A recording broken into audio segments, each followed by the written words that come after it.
আপনারা জানেন কলকাতা হাইকোর্টে একটা মামলা হয়েছিল। মামলাকারীদের নাকি দাবি ছিল মিডিয়া গরম করা হলো এই বলে যে বাবরি মসজিদ আটকানোর জন্য মামলা। কিন্তু অদ্ভুতভাবে যখন মামলা হচ্ছে তখন দেখা গেল এই বাবরি মসজিদ আটকানোর, হুমায়ুন কবিরের বাবরি মসজিদ, সেটা আটকানোর জন্য কোনো দাবিই রাখা হলো না। উল্টে বলা হলো নিরাপত্তা বিঘ্নিত হবে, এই হবে, ওই হবে। বাবরি মসজিদ নির্মাণ আটকানোর একটা কথা বলা হলো না। কেন বলা হলো না? পুরোটাই কি আইওয়াশ?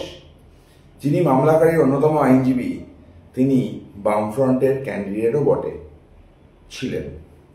আবার শুনলাম মোহাম্মদ সেলিম নাকি হুমায়ুন কবিরের সাথে ফোনে কথা বলেছেন। তো এরা আসলে কি চাইছে এবং কি করছে মানুষ একটু হিসাব করুক। আবার বলছি, এই মামলাটা শুধুমাত্র আইওয়াশ ছাড়া কিচ্ছু না।